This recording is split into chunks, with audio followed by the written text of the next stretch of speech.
మరికొండలున్న సాంఘిక సంక్షేమ శాఖ గురుకుల బాలికల బడిల ప్రిన్సిపాల్ మేడము 10 నిమిషాలు క్లాసుకు లేటుగా వచ్చిన 10 మంది పిల్లలను పొట్టు కొట్టిందట. నోటితోనరాని చెవులతోని ఈనరాని మాటలు అనుకుంటా గలీజ్గా మాట్లాడిందట. ఆ మేడం పెట్టే బాధలు భరించలేక కలెక్టర్ను కలిసేందుకు పిల్లలుగా తెలియరట.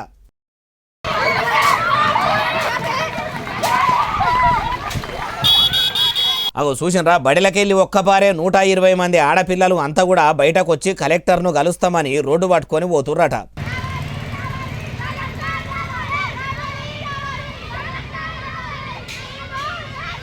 చూసినరా, రావాలి కలెక్టర్ రావాలి, వి వాంట్ జస్టిస్ అనుకుంటా ఇట్లా రోడ్డు పట్టుకొని కలెక్టర్ను కలిసి మా బాధలన్నీ చెప్పుకుంటామని బయలుదేరిరట. పోలీసులకు ముచ్చటెరకై వచ్చి బడి పిల్లల బాధలు అడిగేసరికి రోడ్డు మీద కూర్చొని లొల్లి చేసిరట. కలెక్టర్ మా గోసలినాలే, హాస్టల్లో మేము పడుతున్న అవస్థలు అందరికీ తెలియాలే, ఆడపిల్లలను కూడా చూడకుండా నోటికొచ్చినట్టు మాట్లాడే ప్రిన్సిపల్ మేడం మీద చర్యలు తీసుకోవాలని గట్టిగానే లొల్లి చేసిర్రు. వాళ్ళ బాధలు మొత్తం విద్యార్థిని చెప్తుంది ఈనుండ్రి.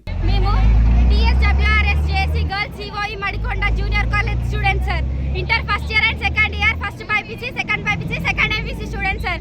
మాకు నియర్లీ 16-17 ఇయర్స్ ఉంటాయి సార్.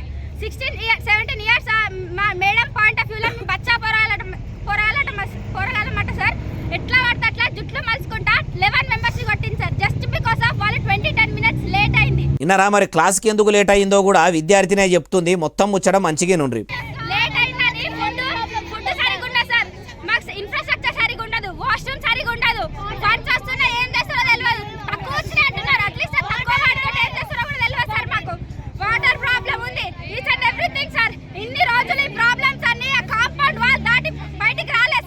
మరి ఇప్పుడే ఎందుకు ఇట్లా కాంపౌండ్ దాటి వచ్చి బడిల ప్రిన్సిపల్ మేడము కొందరు మేడంలో పెడుతున్న తిప్పలు చెప్పుకొచ్చింది అంటే ఆ ముచ్చట గుడి నుండి.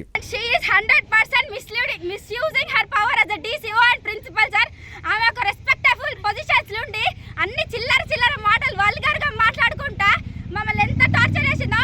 ఇన్ని రోజులకు మెంటల్ ప్రెషర్ ఒక్కటే ఉండదు సార్. ఫిజికల్ హరాస్మెంట్, ఫిజికల్ కొట్టడం కూడా పిచ్చి కట్టులు కొట్టింది సార్. వార్నింగ్ లో మీదకెళ్ళి పేరెంట్స్ పిలిపిస్తాను బెదిరించాడు సార్. చదువుకొని మంచి నౌకర్లు తెచ్చుకోవాలని కన్న తల్లిదండ్రులను విడిచిపెట్టి హాస్టల్లో వండుకుంటా ఉడకని బువ్వ తినుకుంటా ఉండే బడి పిల్లలకు మేడంలే తల్లి లెక్క ఆలనా పాలన చూడాలే గాని అట్లా కాకుండా మడికొండ సాంఘిక సంక్షేమ గురుకుల బాలికల కళాశాల ప్రిన్సిపల్ మేడము అందుకు ఉల్టా ఉండుడే కాదు, ఆడపిల్లలని చూడకుండా అడ్డగోలుగా మాట్లాడుతుందట. అమ్మా ప్రిన్సిపాల్ మేడము, మరి మీకు కూడా ఇటువంటి ఆడపిల్లలు ఉంటారు కదా మేడము, మరి వాళ్ళను కూడా ఇట్లనేవో హాస్టల్లో ఉంచితే వాళ్ళను కూడా ఇట్లనే నోటితోని అనరాని మాటలు, చెవులతోని అనరాని మాటలు అంటే మంచిగానే ఉంటుందా మేడము? అంటే మీ పిల్లలు ఒకటి, బడిలో చదువుకునే పిల్లలు ఒకటి అయ్యట్లా? అమ్మ హన్మకొండ కలెక్టర్ మేడం, జర మీరన్నా మణికొండ రెసిడెన్షియల్ బాలికల కళాశాలకు పోయి వాళ్ళ బాధలు అరుచుకొని ఆ ప్రిన్సిపల్ మేడం అట్లెందుకు చేస్తుందో, మరి ఆమె మొగని మీద కోపము పిల్లల మీద గిట్లా తీస్తుందా అరుచుకోండి అంటుర్రు ఈ ముచ్చటిన్నోళ్ళు.